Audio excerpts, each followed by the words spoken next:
month we have a teacher reader, one of our members come up and read something they've been working on. And just an opportunity to share your work in a, comfortable environment with nice people that are gonna, be appreciative of all the work you've put in. So, here we go. This month we have Andrew J. Smiley. He is a middle school language arts teacher and resident of Central Oregon for the last 13 years with his wife and 3 children.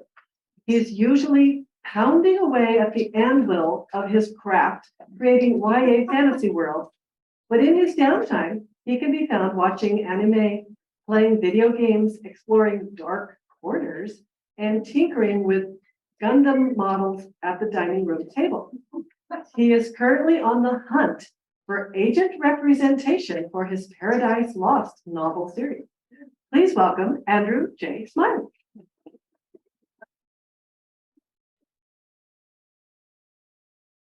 Oh boy, I'm pretty sure I wrote that late at night. Okay. So thanks for having me. Thanks, Mary, for that. I wasn't nervous at all until Mike started talking about open mic night. I realized I wasn't in front of a group of 6th graders, so that. There's all practice, yeah. But I'm going to read a little section from a chapter from the aforementioned Paradise Lost novel series. This one features a lot of dialogue, hopefully driven by dialogue, so hopefully it'll work its way nicely into our presenters' materials today. So I'm gonna just want to read a portion of this, not all of it. And if I start running too long, someone just throw a stack of pepperoni in my direction, and I will get the hint. So, okay, here we go. This chapter is called Secrets. Thursday, October 29th, 1:09 p.m. The mood was heavy in Miss Richardson's English 2 classroom. There were deep thoughts circling among the rows of students, menacing the fickle chatter of daily trivia off into the lamp-lit corners and giving the students a vague sense of foreboding. Aurora Bellamy had her chin in her hand, her eyebrows furrowed under the weight of the conversation. The subject matter had been enough to pull her attention away from her doodles of Hatsune Miku dancing for an audience of adoring Goombas on the back of her film viewing guide. The class had just finished its extension activities on Arthur Miller's play, The Crucible, by watching M. Night Shyamalan's suspense film, The Village. And the room full of sophomores had been embroiled in a discussion comparing the 2 narratives for the last 15 minutes. Oh, there's the clock. Okay, cool. Currently, the theme under scrutiny was the use of fear as a motivator in the case of both plots. Usually, Aurora was content to settle in and soak up the laid-back vibe in her favorite teacher's classroom. Miss Rich preferred low light to work in, shunning the sterile overhead fluorescence for a perimeter of floor lamps with lower wattage that gave the room a softer, mellow ambience. Her desk and the surrounding wall space was alive with colorful personality pieces and an assortment of student offerings. And she tended to favor visual displays featuring sentiments of the current Dalai Lama or other humanitarian free thinkers. It was a welcoming, inspiring place to be, and Aurora felt at home here, even when considering the clutch of the usual goons populating the back corner. The lively instructor was currently laboring at the whiteboard, sketching out a T-chart, recording the beats of the discussion that was now overflowing into the neatly scribed assignment list for the week. She turned her face to the class, her eyes bright, as she prompted the students for more input. What else? What were the objects of their fear? She asked. Her hair fell in 2 neat, glossy brown wingtips past her chin. Her tortoiseshell glasses perched above her laser-straight bangs. Let's keep this going before we break into brainstorms. The students could sense the impending writing task and found themselves temporarily united in stalling for as long as possible. The plot, the post-movie days of the early afternoon strong in the collective consciousness. Well, I mean, the creatures, the villagers were definitely scared of them. A brunette in an Abercrombie hoodie offered from the 3rd row. But there weren't any, though, her seatmate stifled her. It was just the elders of the village, or I guess Noah at the end. She shivered, recalling the scene in the woods. Several more suggestions were penned on the board as Aurora drummed her eraser lightly against her nose. Watching the idea web grow across the board. Witchcraft, the color red, the devil, woods, black boxes, Judge Danforth, each other. Her eyes fastened on the last one, her pencil tip rasping to a quick halt. Something seemed to pull those words closer to her. Was there any empirical proof of any of their fears, of any of the things that they were afraid of, either in the play or the film?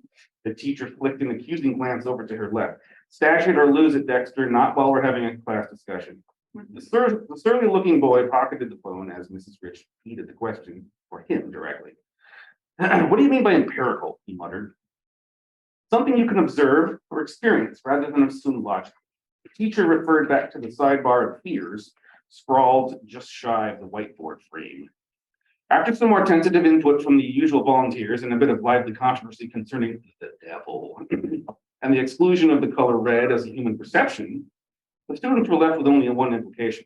Mrs. Richardson slowly inked a double circle around the words each other. She looked around the room. According to the limits of this discussion, this is the only thing that's, well, real. The devil's real, came an earnest outburst from the back. Red's real. The teacher cocked a finger. Well, I'll try not to impose on your personal views. Those things are part of our learned perception of the society, even red. People who are colorblind, I mean this clinically, not metaphorically. They see some colors differently, some not at all. Several layers of conversation lapped over one another for a minute as a few of the students wandered off into increasingly frivolous tangents until the 5-foot teacher had to use her 6'7" charisma to shut down a hopeful comment regarding the Blair Witch Project. Exasperated by her neighbor's bullish sentiments on the merits of Shyamalan storytelling, a girl in the front row whirled on the English teacher for support. What kind of proof do you have to have, though, to make something real? If it's real, if you feel it, right? Mrs. Richardson's eyebrows went up. Oh, deep waters, Dizzy. Careful, it's only Tuesday, and we haven't even hit the free association writing yet. Let's not get lost in the proverbial woods here. We're still comparing two different treatments of human fear and faith in closed communities. She consulted the clock, measuring how much depth she could give this conversation against the balance of work time. Aurora was still sitting back on her heels, not sure if she wanted to commit. Discussions like these fascinated her, partly due to her contemplative nature and partly owing to her alter ego as a seraphim agent. As an acolyte angel of the Subliminal Order Defender Choir and member of Uriel Familia with an Adeptus grade license in support and logistics and a level 5 cleric rating, no less, she had a unique perspective on matters of the supernatural in comparison to her peers, to say the least. It was hard to know where to draw a line for herself in situations like this. Speak up and risk upsetting the whole apple cart, or sit there with the slow, silent heartburn of knowing better and keeping it to herself. Still, considering the recent events of Operation Wild Fable, the threats in Arthur Miller's masterpiece seemed a bit pale in comparison. But that was a reality that no one else in this classroom could relate to, and so she had to keep it to herself. Miss Richardson was up at her desk again, fishing around for a cube of Post-it notes, whipping a pen out from its perch behind her ear, and scribbling briefly on a few of the neon squares. So what were the characters in the stories, both of them, really afraid of then, if we filter out their fantasies of demons or black magic? Some looks were exchanged around the desks in the more active regions of the classroom, but no one seemed brave enough to risk an original thought. Miss Rich smiled vaguely as she slowly paced the length of the room, peeling a sticky note here and there and depositing them on student desks, seemingly at random. I think it's less about the supernatural and more about what's hidden, the unseen. Those black boxes in the dark corners of the village elders' homes, or the poppets stuck with needles perched up on a high shelf at Salem. Things we don't understand, we can't see, we don't know how to explain. The sounds in our subconscious, not the snarls in the forest, or the nude dancing under moonlight. She looked around, seeing that several of the students had looked under the notes left on their desk and a few had shown their neighbors. Let's put it this way. Some of you have notes. I've written one of two possible symbols on each. One symbol means you did a great job on the unit assessment over the crucible. The other symbol means that you found an unfair advantage from, let's say, some rather dubious resources. The air grew thick as the teacher turned slowly to face the room, her dark eyes scanning the students from behind her glasses. She leaned forward over an empty desk at the front of the room, a wry smile, lifting one corner of her mouth as looks were exchanged in the classroom and Post-its were consulted. Now, would you like to know which symbol means which? Or would you prefer that those around you remain unaware? Be very careful how you respond if you should choose to speak up. It was quiet enough in the room to hear the faint tapping of Miss Richardson's staff ID badge at the end of her lanyard, tapping on the edge of the desk supporting her hands. She let the statement simmer in the room for a moment, then perked up again as a few nervous whispers slid through the silence, tempting the swirling shadows in the atmosphere. Well played, Miss Rich. Aurora started a slow round of applause in her mind, feeling oddly relieved she hadn't gotten a note, even though she had nothing to worry about.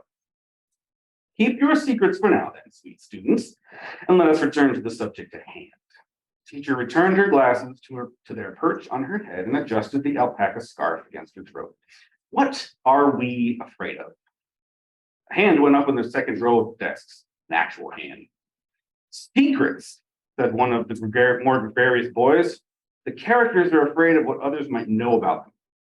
Exactly. Thank you, Troy. Miss Rich moved back to the whiteboard, spreading the faint ghost of lavender and columbine in her brisk wake, hunting down a free corner to write the observation. Feel free to argue with me, but I think the secrets in both Covington Village and in Miller's Salem were the real destructive force in their communities. Some secrets, darker ones, are born from disconnection, trauma, distrust. Miss Rich pointed out a few other correlating examples through the T-chart on the board. And those things fester and rot in our minds. They eat away at our perceptions or our subconscious notions of safety. If we don't know who to trust, then danger is everywhere. But aren't some secrets like good or necessary? Came the rejoinder. Scattered murmur of agreement wormed around the room as the dire post-its started inconspicuously vanishing from desk surfaces. You mean like your internet search history? Someone piped up. Laughter and a few derisive hoots bounced around the room, cutting the tension. Yeah, maybe yours. The English teacher, held her peace for a few moments before responding. It depends on their purpose, I suppose. Why is a secret born? What does it protect? The self or someone else? Don't we all have a right to know the truth so we can judge for ourselves? But not everybody's rational. Some people are just idiots or messed up or damaged. Yes, that's true.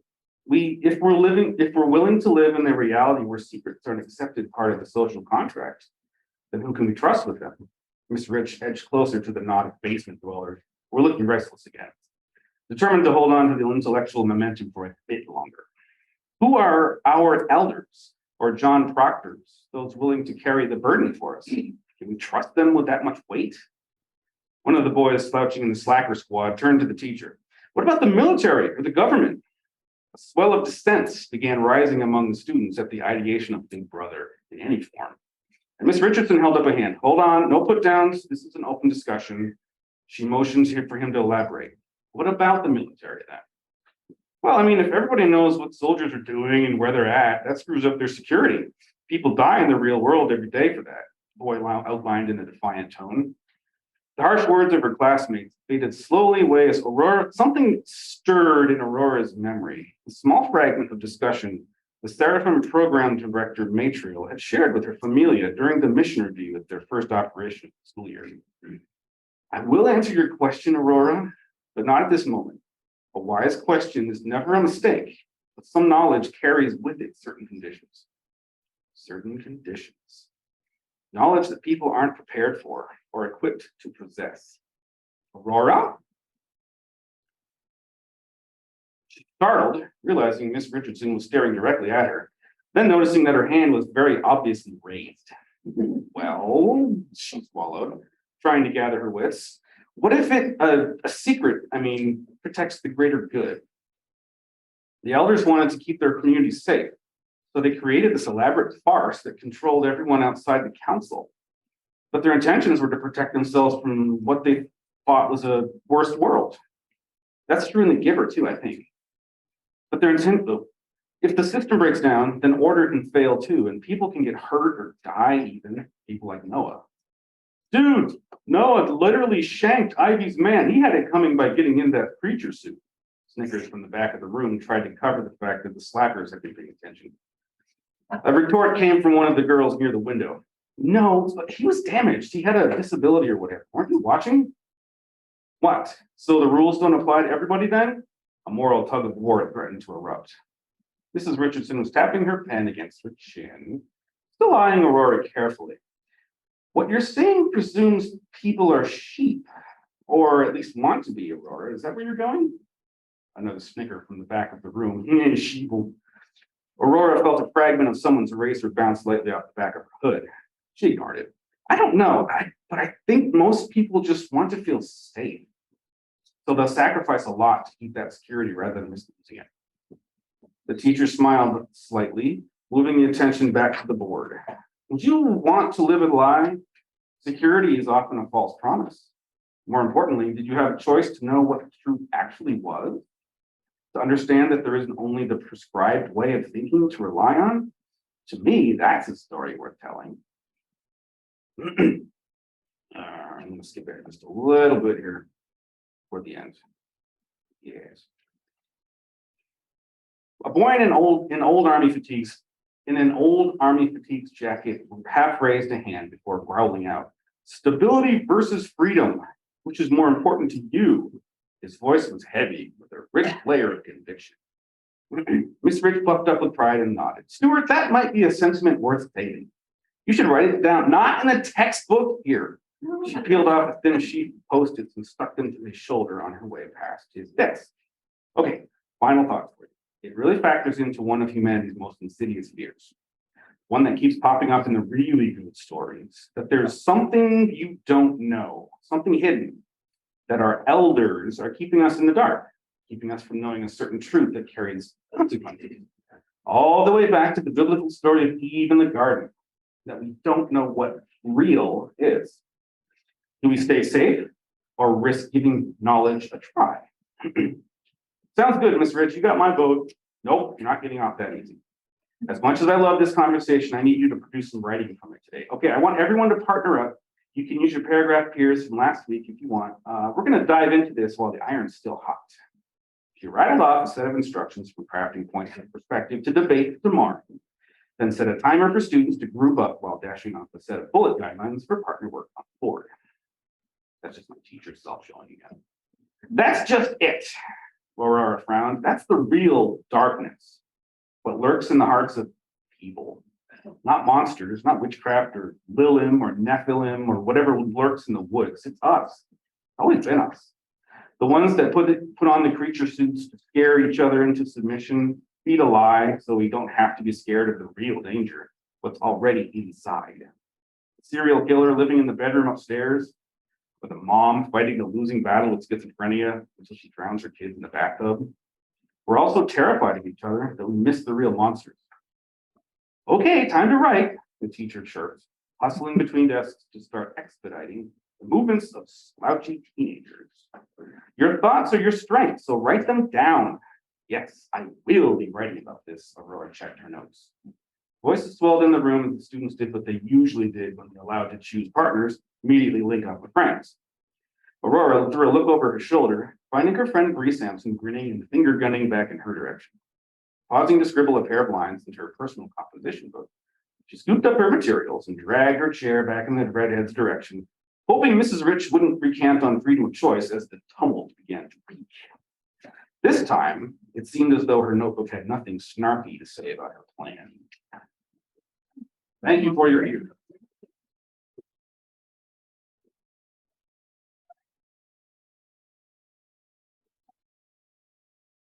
Thank you, Andrew. In that mention of monsters and witchcraft, things get pretty out of hand pretty quick after that part there. I've had the pleasure of reading the whole piece, and best of luck with that agent publisher thing, because it should be out in the world, and when it is, y'all should read it. Thank Mike. You bet, Andrew. I wanted to mention that I did not mention one of our board members, Amanda, who was instrumental in helping us choose the cover art for the Writers Guild anthology, which is beautiful. And not only that, Amanda is responsible for all that delicious food and beverage on that. So speaking of which, it doesn't have to just sit there and wait until the end. If y'all feel hungry or something, feel free to get up and eat or drink while Ginger's speaking. So Ginger Hanson is our speaker tonight. She's going to present to us dialogue, the fastest way to improve your story. According to Ginger, dialogue, one of the hardest words and components of story writing, wasn't even in my writer's toolbox when I wrote my first novel. Then an agent critiqued my novel and told me it needed more dialogue. A 100,000 word novel needing more dialogue? He was right. It did. It sold. Based on his advice, I began a career-long study of how to write dialogue. Tonight's presentation will not only help you write more dialogue, but also create more dynamic dialogue with focus on dialogue tags, the ubiquitous said, and descriptive beats. A little about Ginger. She's an award-winning author who's turned her dialogue research into 2 writing skills ebooks. She had 5 novels published traditionally before taking the independent path and establishing Sedera Publishing. During her writing career, she has written everything from historical romance novels to Federal Aviation Administration instructional manuals. She's also presented at writing workshops at national, regional, and local levels and online writers conferences. She has a very interesting website, which include those 2 ebooks mentioned, Story Steps, which are the steps she takes before and during the writing process, and She Said, He Said, The Power of Dialogue, along with the collection of all her books at www.gingerhanson.com. And Ginger, it's all you. Thank you. A little round of applause for Ginger. Okay, what do I do? Ah, there I am. Hello and good evening. I'm in Alabama, so I'm going to be losing daylight here soon. I hope I won't just kind of get too dark. I want to say thank you for inviting me to be here. Thank Denise. She's the one who contacted me. And I want to tell Andrew, you're very brave to get up and read. That was really good. Anyway, Mike has pretty well kind of given you my background. I was really appalled when this editor says you need more dialogue, because I was writing, and we're going to kind of go over that in a little bit, what I had read. And that period of time, people were relying more on narrative, and so the books leaned more towards narrative. Not that they don't still today. It depends on of course, on what you're writing. But I think I look more at the commercial side. So that's sort of what I'm looking at. I don't even remember the agent's name. I know I wrote him a thank you note because I always wrote him thank you notes. But I did take to heart what he told me, and it just started me studying and learning about dialogue. And that's why I ended up with 2 books. I wrote the first one, and then I thought, well, I have a lot more to say about dialogue. So I did a second one. So the first one it's also props and setting. And then the second one is more focused just on dialogue and how you use it. And it's chapter after chapter after chapter. And I've kind of taken this presentation from that. Okay, I am going to try to get my keynote up here. Paige helped me. Let's see what happens when I do that. Okay. Have you got everything or just one? Okay. So we've got that one, and if you want to do it as a slideshow, just hit, I don't even know what present, but you can do it this way too. Okay, well, I think if you'll give me just a minute, I'll Okay. go over and see.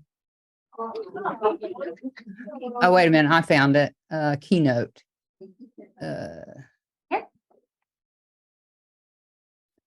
Well, where's my format? We did it just a minute ago. Hit the play. It's on you want to hit play at the top. Okay, on you or me? On your screen.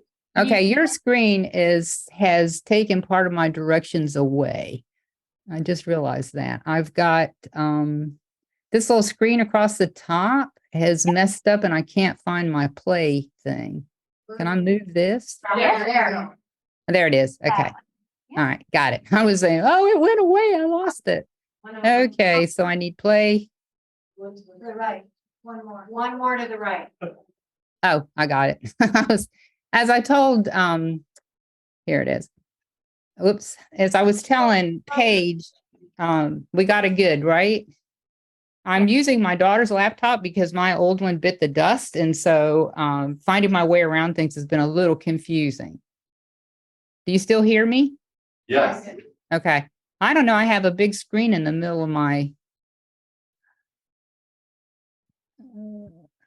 Okay. Do you have this screen that says select a microphone on yours?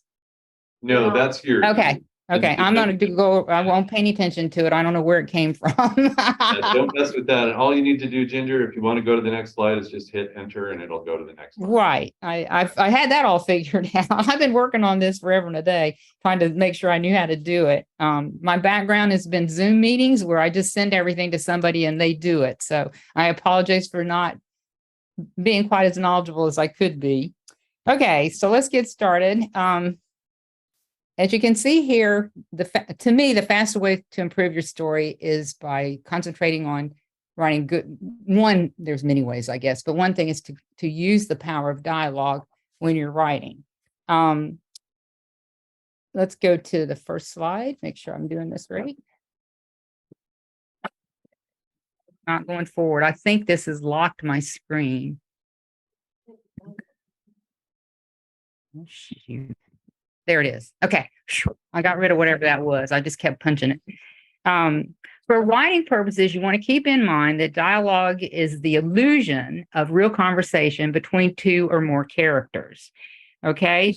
We use dialogue, of course, refers to conversation in plays, books, movies, and this kind of thing. Normally, when we talk to each other as real people, we're just having conversations.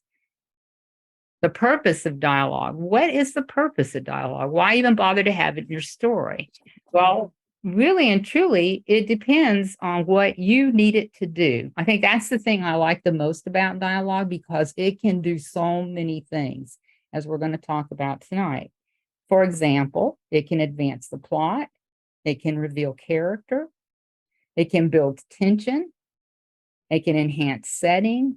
And as I am going to mention again later, it can do a lot more.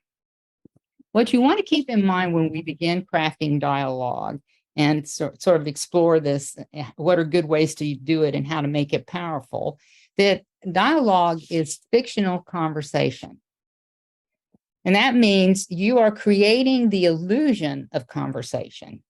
You are not writing everyday conversation. Because I know good and well, there's this, I don't know anybody who could say, oh, yes, whenever I speak, I stay right on track and I only talk about what I'm planning to talk about. We as humans, when we're having conversations, have a tendency to kind of meander and go off track and be talking about one thing and we think of something else, or the person we're talking to thinks of something they want to insert and, bring up. And before you know it, we've meandered all over the place. So what we want to do, we don't want that. We want our dialogue to have a purpose. It's there for a reason. It's there to advance the plot. It's there to reveal character. It's got all these jobs it's got to do. And so what we want to do here is we want to create the illusion of dialogue or real conversation. So we want to have purpose when we do have dialogue. We're not just taking up space on the page. Our dialogue has a purpose to it. Now, while you're using this dialogue to give your characters, you're giving your characters this feeling of reality. And that, again, I guess underlying all of my thought processes with dialogue is that I'm trying to connect the reader to my characters. And so when you think of this dialogue, you want to think in terms of each character that's speaking, but also making it sound like they're having real conversations. So the reader is reading about them and they feel like they're listening to real people have a real conversation. And that's how you pull the reader in. So you're trying to create the illusion of conversation, but remembering always that dialogue is not conversation in the sense of something that we do every day. It's kind of a distillation of what we would say in real life, but we have taken it and we have selected and shaped it and given it a purpose so that it advances our story and our characters and all that. But the reader doesn't see that. So we're trying to make a reader feel comfortable and go, oh yeah, this is good conversation. But we're also not writing conversation as real people out and about and talking to each other would speak. Okay, let's go to the next slide. And you want to keep in mind, dialogue is unique to each character. It reflects the character's age, their gender, their socioeconomic background, their education, their occupation, their where they were born and raised, whether or not they're like with education, for instance, you're going to say, if your character is the product of a wealthy family, then they went to a private school, they are not going to speak the same way as somebody who dropped out of high school at the age of 16. That's what I mean by it's going to be unique. And of course, that means you need to know your character's background and have knowledge about them so you would be able to show this in the way they speak. Somebody who is using English as a second language is not going to speak in the same way or cadence that a person that English is their first language. Some native speakers have trouble with certain sounds, and it's just going to come across when they are speaking English. And I do, of course, use English as my main thought process because I'm American and I mostly read British and American authors. And so that's when I'm writing a foreign character, I have to figure out how did they learn English? How long have they known it? What would be the syntax and the way that they would be speaking? Like I have here, a 2-year-old is not going to speak the same as a grandmother. So you think of the character, you think of their age, you think of their gender. Dialogue also helps the reader more easily recognize that particular character who's speaking from the other characters. And one of our goals is to help the reader bond with a character. We also want them, of course, to root for the character's success if it's the hero or heroine or the main character that we've put in all these problems and we want everybody to root for them. Or the way you also, if it's a villain, the way they're talking and the way they're acting, of course, would be you would want the reader to want them to fail. You don't want them to keep going in the direction and then, the story goes to where the hero or heroine lose out because the villain is going to do better than them.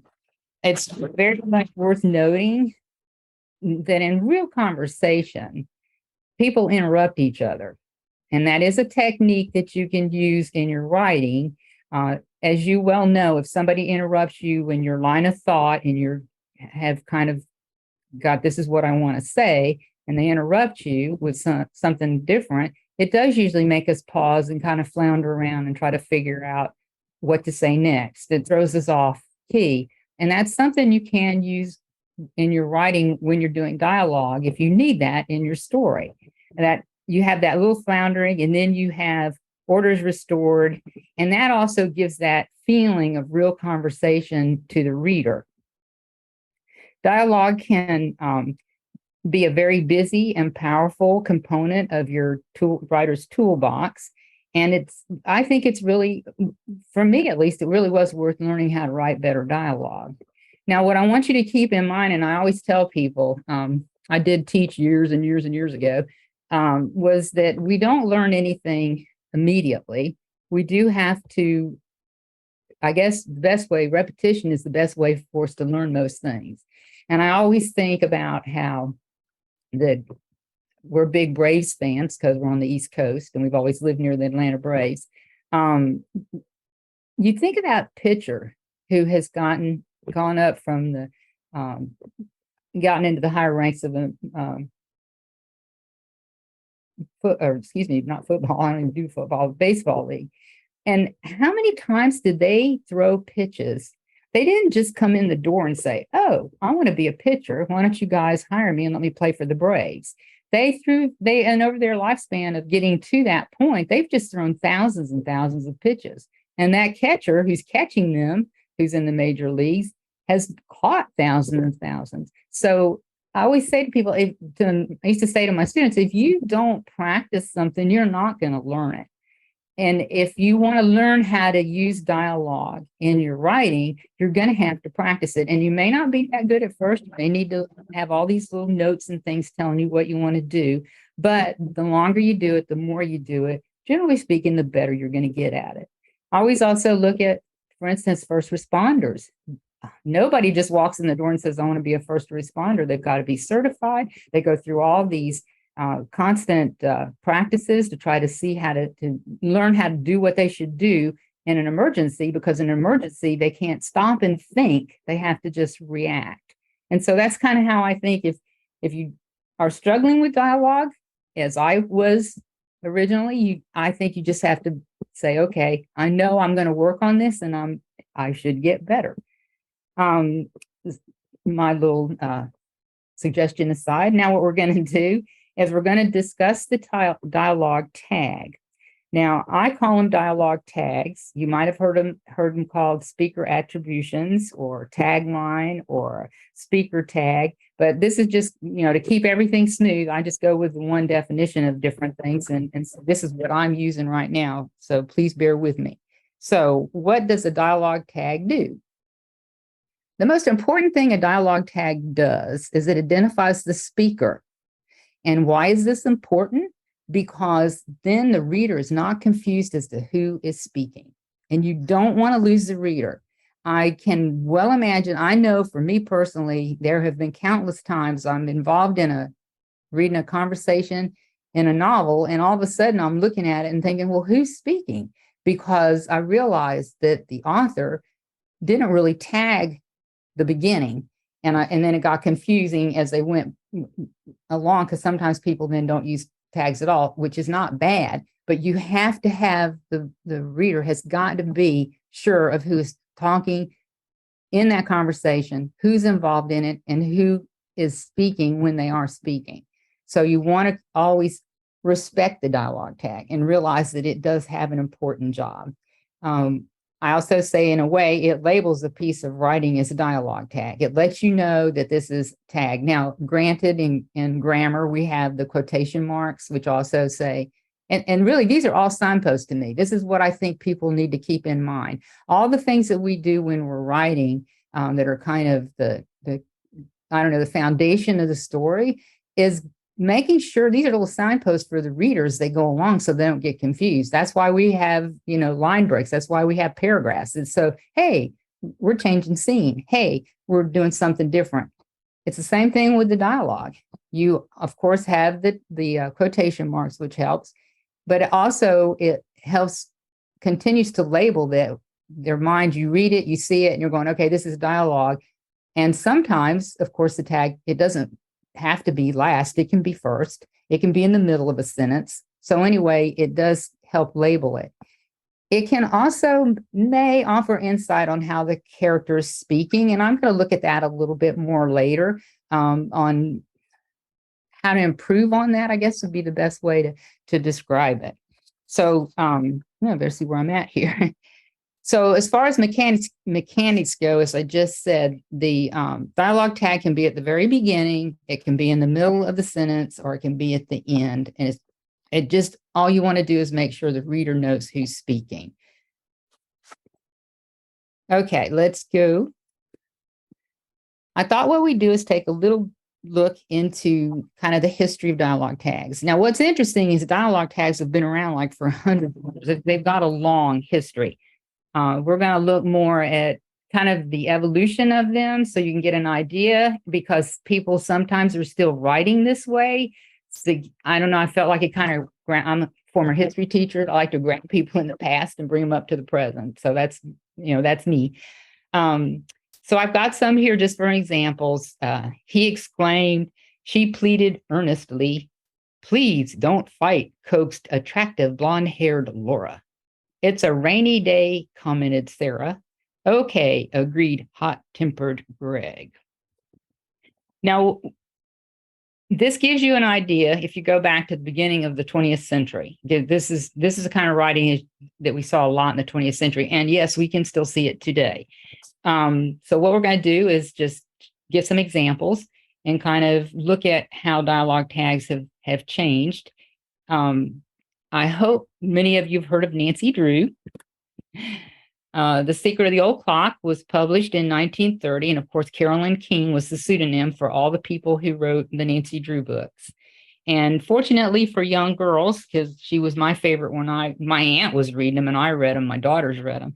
A woman named Mildred Benson, who was a very adventurous person herself. I think she was a journalist and a pilot and all these things. She was the one who created the adventurous spirit that Nancy Drew has. And so this is just a little excerpt from The Secret of the Old Clock. Father, do you believe Josiah Foley ever made a second will? Nancy demanded suddenly. You're a regular lawyer the way you cross-examine me. Carson Drew protested with evident enjoyment. Now, here's, as you see, I've just chose this short little piece here, mainly because I know I shouldn't put too much text on a slide. It gets too much for people to read, and me too. But Nancy demanded suddenly is the dialogue tag, and Carson Drew protested with evident enjoyment is the other dialogue tag. Oddly enough, you're getting what I mentioned before. We have know who's speaking, but you see what we've added to this: demanded suddenly, protested with evident enjoyment. So there is an attempt there, as I said on that last choice on the element on the list, with trying to get across the way the speaker feels. But we're going to see that it's not necessary to do it this way. I like to think of these as overburdened dialogue tags. They're just, the writer has tried to do so much with them that it gets a little confusing for the reader. Now, oddly enough, I'm going to actually jump backwards to 1926, which is the year that Ernest Hemingway's The Sun Also Rises was published.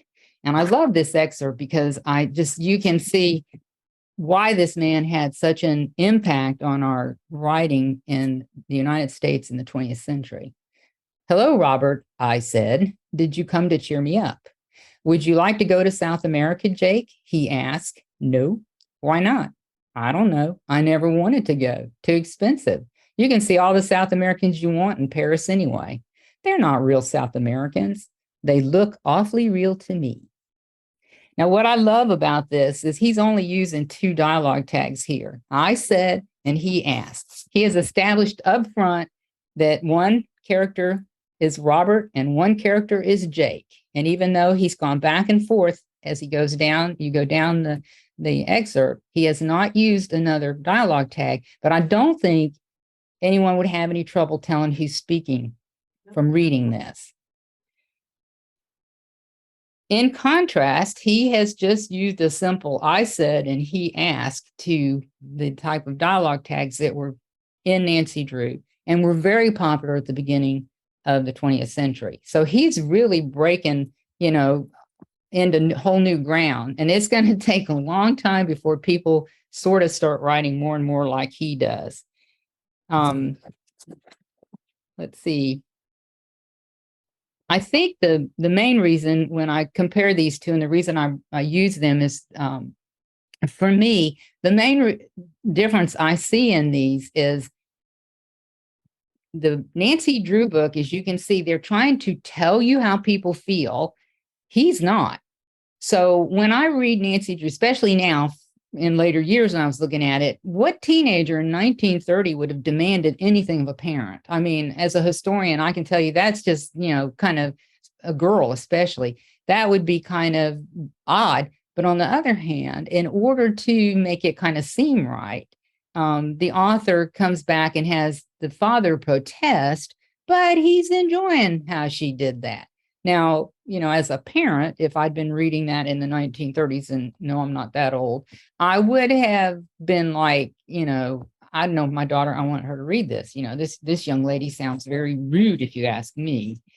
What we'll see is by the middle of the 20th century, the Hemingway will become more obvious that writers are starting to kind of follow his path and gradually stop overloading the dialogue tags. Unfortunately, what they will do is go into the adjectives, the adverbs, the verbs. They will start over putting dialogue tags. They won't be so long, but they'll be like suddenly, he said suddenly, she said loudly, this kind of thing. And we get what I call the LY words. They start really peppering the dialogue.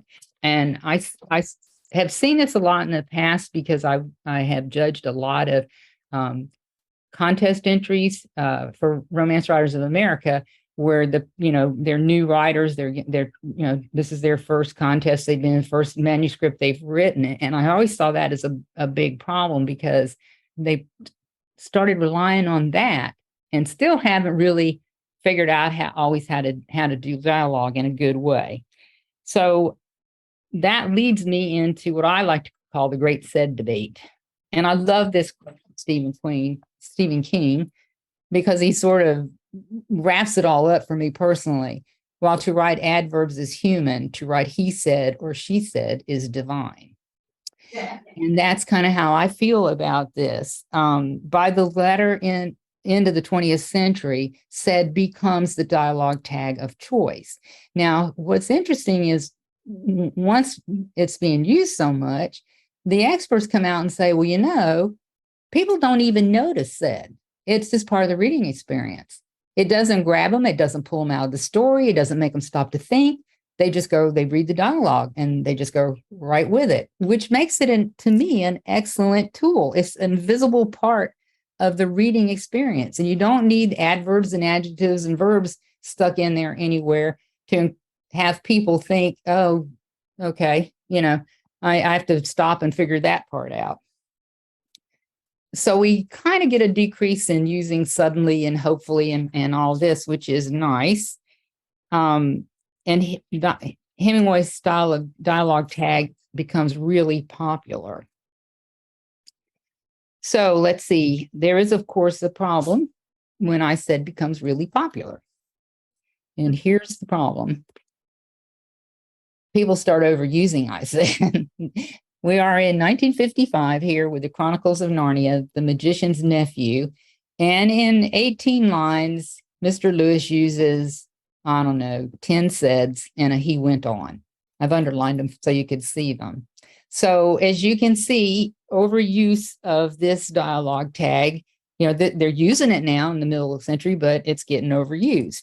So I think, and I want to take a minute here also to point something out that an editor told me many, many years ago that made sense. You notice also how it's hello, said Polly, and hello, said the boy. Okay. It is really better when you use a dialogue tag to establish who is speaking to put the character's name or the pronoun first. If you stop to think about it, that quickly anchors the reader in who is speaking. So it would be Polly said, the boy said. Now, what's also, should keep it in your mind of that sequence is a good idea, is because if your sentence said, hello, Polly said, and then you have another couple of sentences, and then you switch over to the pronoun because you don't want to keep naming Polly. We don't normally write said she. We write she said. So you have a consistency there that also have been a copy editor, there's that consistency that looks good. But also the most important thing to me is you're anchoring the reader in who is speaking immediately. Now, of course, what's interesting, we're going to jump into 2022. Okay. This to me is very short excerpt, but it's also an overuse of said. But on the flip side, at least Ace Atkins does use the name of the person or the description of the character before said, which I think matches really nice with what I just was talking about. Robert B. Parker, if you don't read him, wrote his Spencer series, and after he passed away, they hired Ace Atkins to write them, and he's done a lovely job with them. I really enjoyed him. This is his last one, I believe. I read that he's not going to do them anymore. But I just got kind of tickled. I was reading this last year, and I remember taking notes on, I need to keep that. That's a good example. But here he has, may I help you? The receptionist said, can you vouch for the Honduran place on the corner? I said, is the pollo frito really the best in the city? I don't know, she said, never been there. So basically, you just have each line has said in it. So we have a lot of time between Ernest Hemingway, and who only uses two dialogue tags, and getting all the way up here to 2022, where somebody still writing and using, to me, maybe extraneous dialogue tags, but that's because I'm going to show you some way to get around it. Before I do that, I try to be fair and honest about this, but I did some unscientific research on dialogue tags in various books. And there's a list on one of the handouts. Writers still use dialogue tags but you notice none of these are ly words. They're all, admitted, insisted, ask, squeaked, echoed, this kind of thing. You do see them. You don't see them frequently. What I see the most, and I think you would probably notice it too, is said is going to be the winner in most of the stories that you read in the novels you read today. That's going to be the most popular dialogue tag. But that's not saying you can't use others. My criteria for using dialogue tags that are not I said is to think to yourself and try it out. Can I do this while I'm speaking, or is it just kind of odd?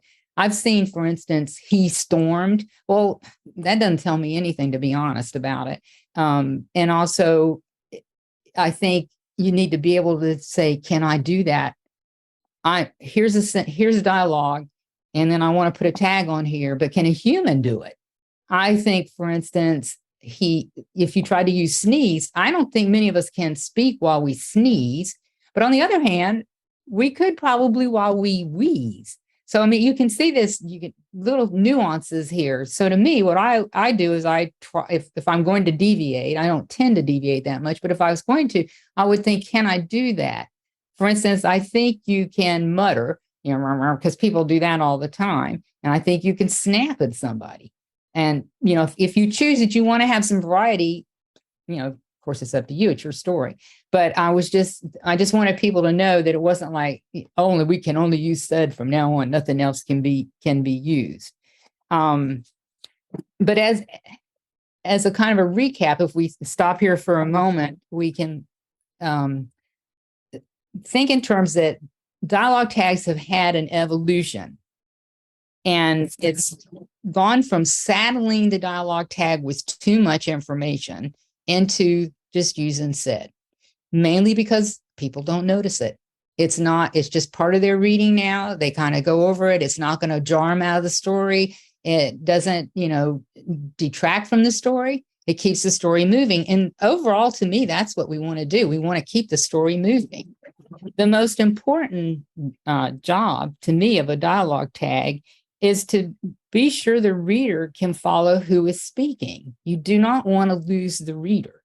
If they lose track repeatedly, they are not going to continue in your story because they're not going to be happy with it. They're not going to be enjoying it. They're going to be getting frustrated because they don't know who's speaking. So you want to remember that the dialogue tags they have a job, and the job is to be kind of a signpost along the way to keep the reader in the story without torquing them off and being able to know exactly who is speaking when. That's their job. And usually said works the best because the reader doesn't even register. But what we're going to look at next is my favorite way to expand on the dialogue tag to where you really don't need it as much. And therefore, you're not overusing it. You're not overburdening the tag, trying to be all descriptive and everything. And you're keeping them in the story. And you're going to use what is called the descriptive beat. Let's look at that. A descriptive beat is a sentence inserted before, after, or during the dialogue section. It is not, and you have to remember this, a dialogue tag. It is not going to identify the speaker. It is used after the reader knows who the speaker is. So it's not said that establishes who's speaking. It comes into play after the reader knows who is talking. It's going to describe the character's response to what's being said, and with that, or their action about what's being said. So basically, to me, if you think of the dialogue as the audio, you think of beat as the video. So you've heard what the character's saying, and now you're going to see how they react.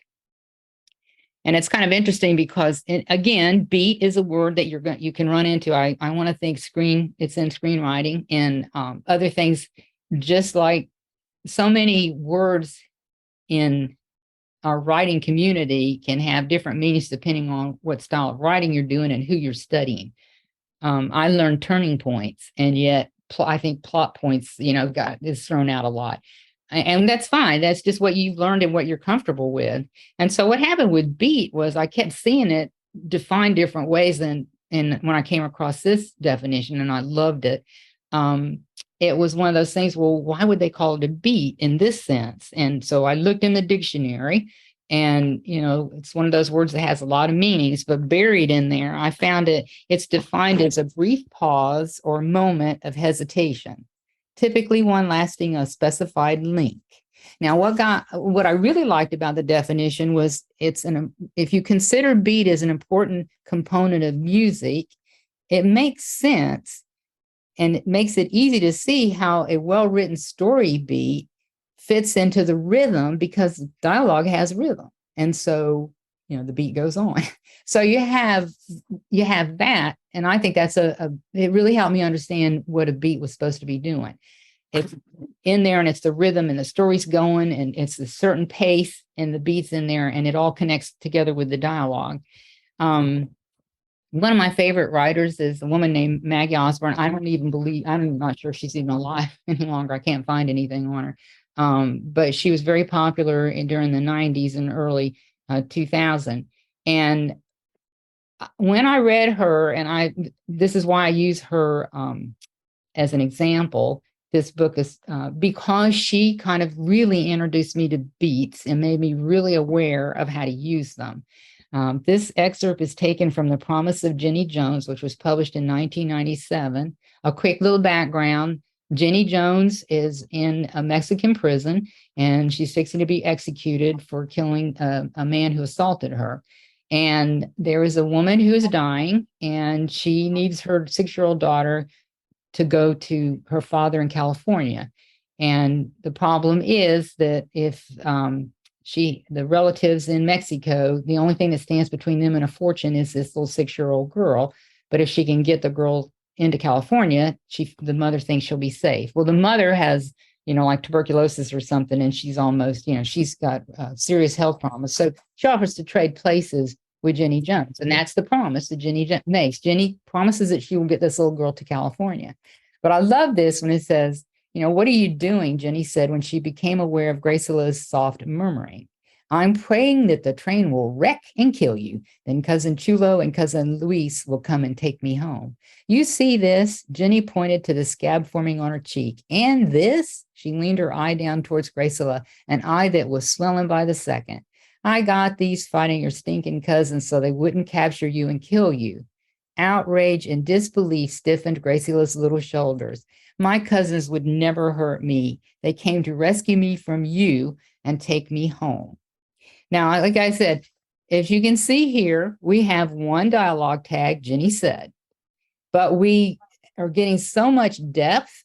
These are all beats that she is showing. She's giving you some dialogue, and then she is using these beats to just give depth to this whole thing, describe what's going on.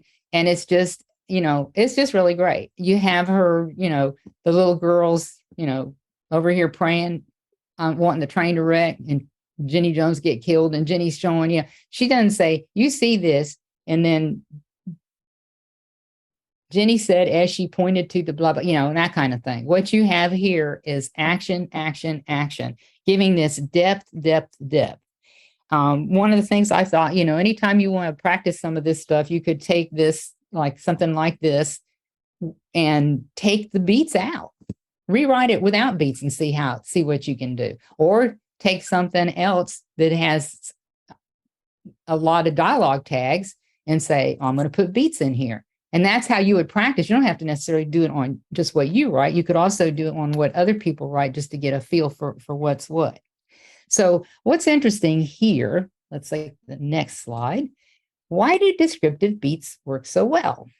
I have not read this book. I came across it and I thought, oh, this is really neat, because I read, the blurb and everything. And according to Mr. Rosas, readers emphasize more strongly if a writer doesn't name the emotion a character is experiencing. Now, that's a really great thought. What's funny is what happens if you name the emotion, the reader immediately starts thinking, well, let's see. They said the puppy was sad. How do I feel when I'm sad? You get this disconnect. It's not intentional. It's just what people do because you named an emotion. And now they got to think about how they feel when they have that emotion. They're not thinking about how the character feels because you've told them how the character feels. And so they got to get this disconnect going. So what you really want to do is you want to provide the opportunity for the reader to be open to the emotion and experience it through the character. And you can do that using beats. You can evoke the emotion using beats. And help you, rather than use a dialogue tag where you're trying to tell the person yelled loudly, you could, or okay, Susan yelled loudly. I'm mad. Susan stomped her foot and, whatever, I'm not real good at ad-libbing. I'm one of these people that rewrites all the time. How you just come across with using the beat to have the video of showing that the person is angry about something, slamming something down, slamming a door, breaking something, that's helps people, the reader say, oh, okay, you just keep reading because you know how that person, you can see how angry they are. So basically what you want to do is keep the reader in the emotion as much as possible, and beats will help you do that. Let's look at this one and just another definition for you. A beat is a well-timed pause in the dialogue, a succinct but descriptive sentence filled with deeper meaning that expands the scene and adds depth to the characters. And I should have it on the handout sheet.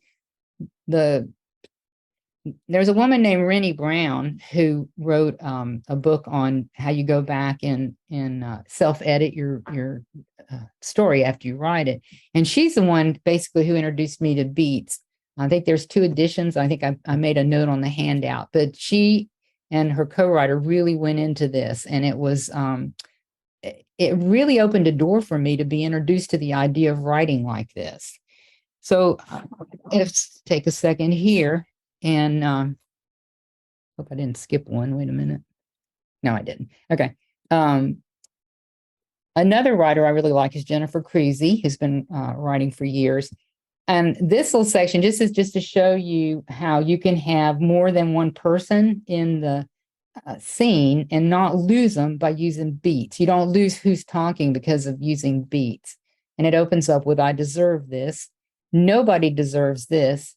Joe handed her a breadstick. Eat, I'm with you. We can take them.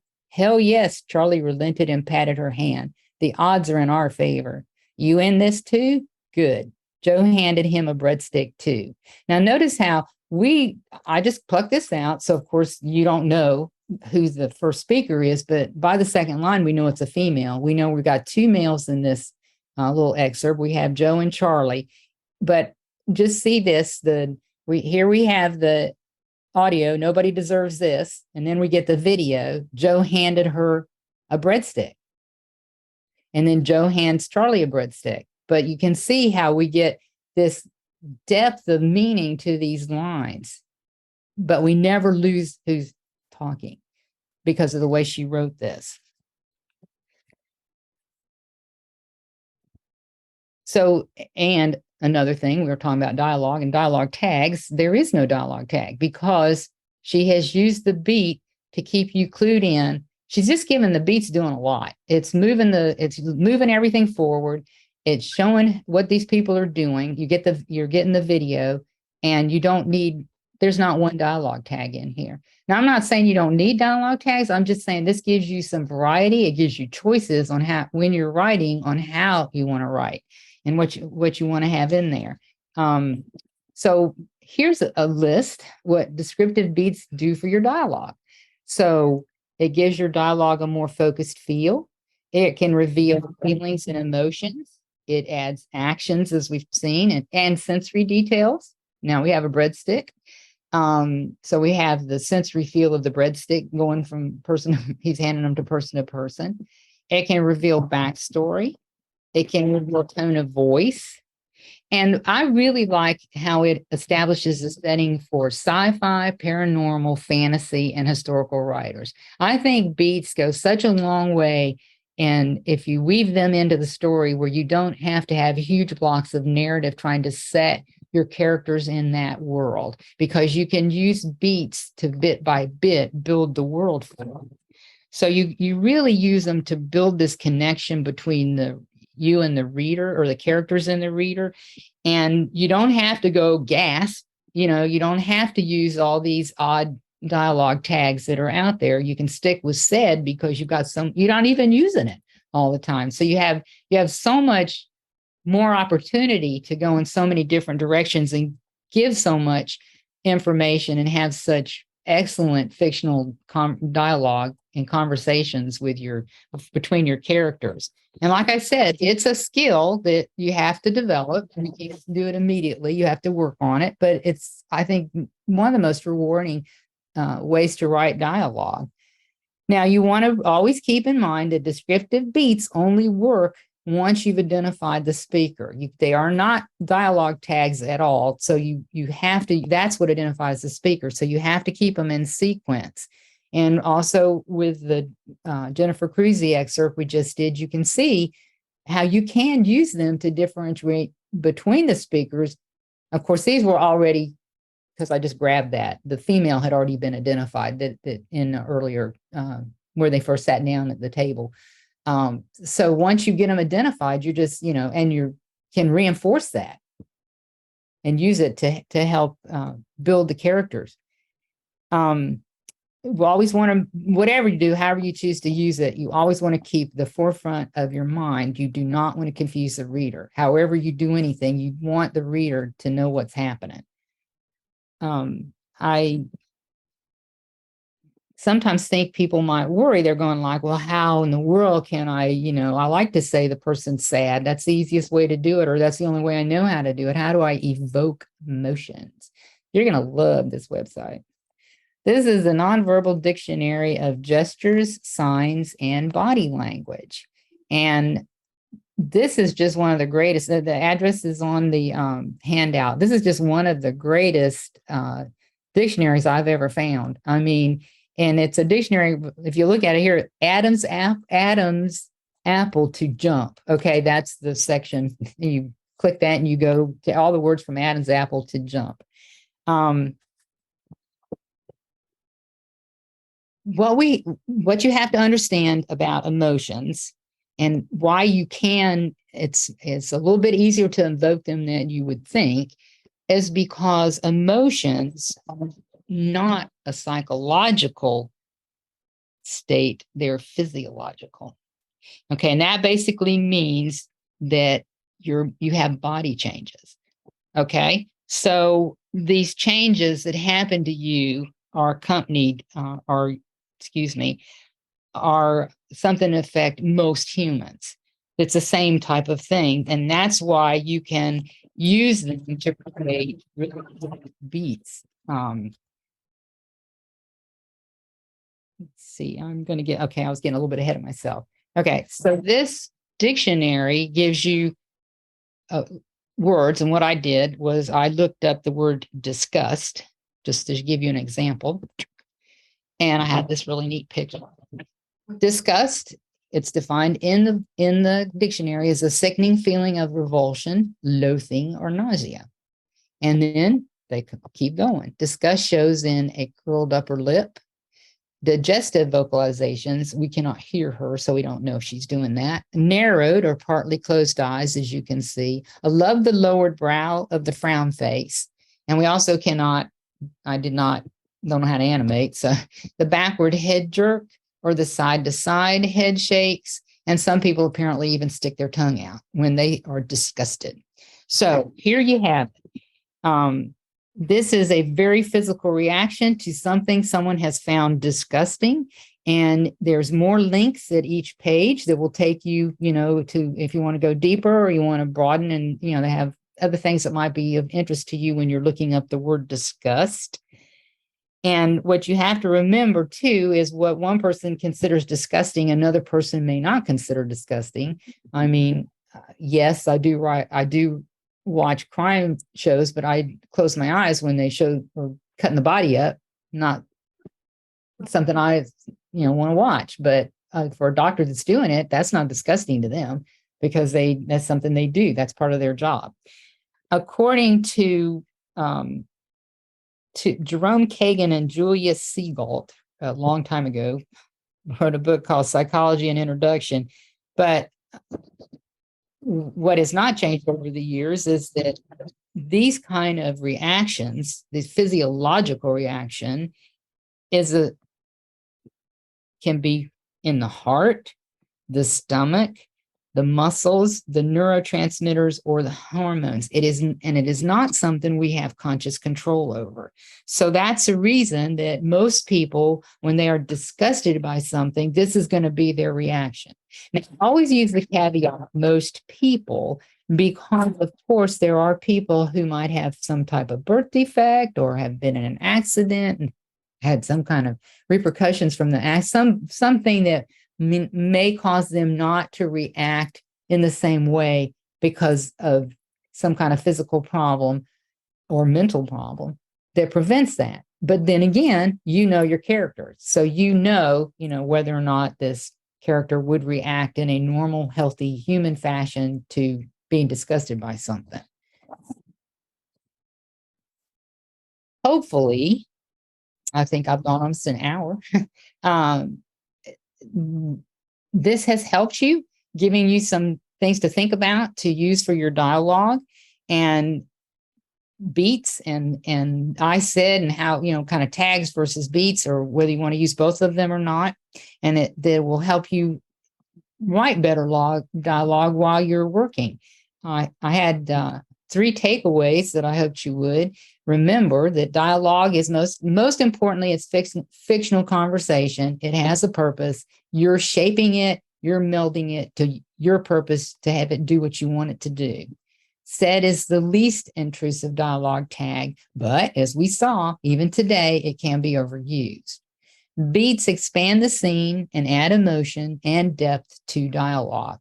So that helps to keep everybody with the chance to use some video to go with the audio of their dialogue. And I have a quote here from Peter Lovesey, and this was actually taken from the writers back in 1999. I save a lot of stuff. Ultimately, dialogue is not a conversation, but the semblance of conversation. It is a distillation of what might have been said in real life, selected and shaped to a degree that the reader shouldn't even begin to suspect.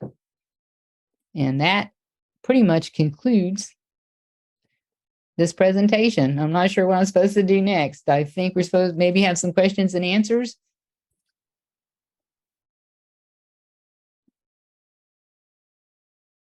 Thank you, Ginger. That was really enlightening. Are you up for some questions?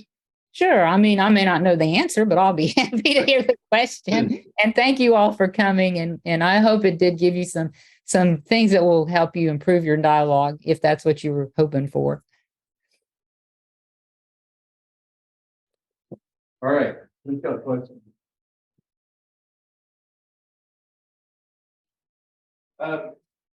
And should dialogue tags go before the dialogue or after or in the middle, or is there a preference?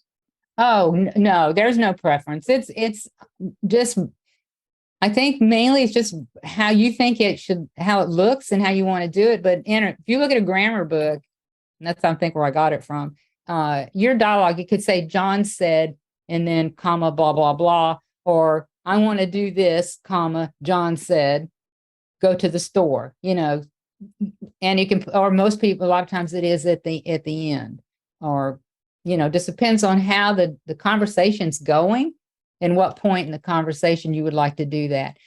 And not to push my books, but I'm pretty sure I covered that in She Said, He Said, about, positioning, and it was a little bit more of a nitty gritty type, book, writing skills books on using dialogue. I've got like separate chapters on, if you want to use it for let's see, dialect, how to do dialect versus accent, and so I got kind of nitty gritty on that, and that might be helpful. They're only 99 cents, so it's not like it's not like you're going to go broke buying any of those, either one of those. So those ebooks are available on her website, www.gingerhanson.com. Yeah, they're at Amazon. They're at Amazon, Kobo, and Nook and Apple. And then also on that back table in the corner, the round tall table, there's a handout, dialogue checklist that she was mentioning, and then the dialogue the dialogue sheet that she went over. So a lot of that information is there. Those are also on our website. If you go to the landing page where Ginger Hanson is listed right now, there are 2 links to PDFs there. They're also on her website. So we can find all that stuff there. Other questions? Mary? Is there a rule about saying John said or said John? No, there is no rule. The only reason I mentioned it was because an editor had told me years ago that the faster you can identify who's speaking, the better off you are. So if you stop to think in the terms of said John, you've used a word before identifying him, whereas John said you've immediately identified him, and the reader immediately knows who's speaking. Thank you. And I'm going to say there's plenty of people out there. I read constantly. I read all kinds of books, paranormal, fantasy, thrillers. And, I know I'm just, because I've learned so much about dialogue, I really notice those kind of things. And to me, it's, as you saw in that excerpt from Bye Bye Baby, he said, the receptionist said, and I said, and I give him kudos for that, because some well-known writers don't do that. But I also think a lot of them are writing so fast, and I don't think their copy editors say anything to them because they're making too much money. Ginger, do you make conscious choices as to when to use dialogue versus exposition?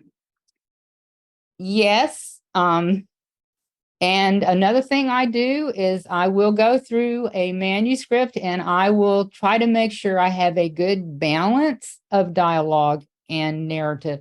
And the reason I do that is because one of the things that Robert Parker did in his last few books, I felt like I was reading a screenplay. It was so dialogue heavy. And what I had always admired about him in his earlier books had been the way that he was so descriptive, and he had such a nice balance between the witty dialogue and the descriptions of people and what was happening. And as he got older, I think he just was, going faster and not caring as much.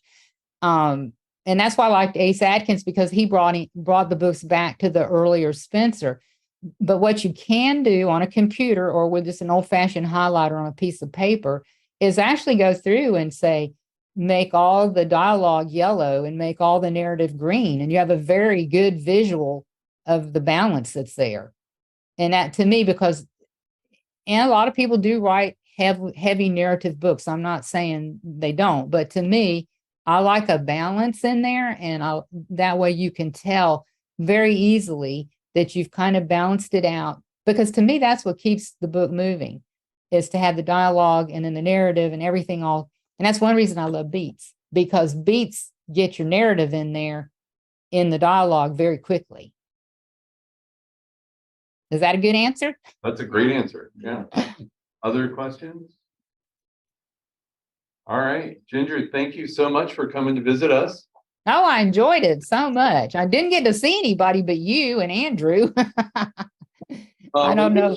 We wish you were here in person so you could hang out and have snacks with us, but I know. Well, I was reading about Bend, Oregon. I have not ever been to Oregon, but it sounds like a lovely place. it is lovely. Yeah. All right. Well, thank you very much. And thanks You're- for everyone at home who came to join us. And we'll hopefully see you next month.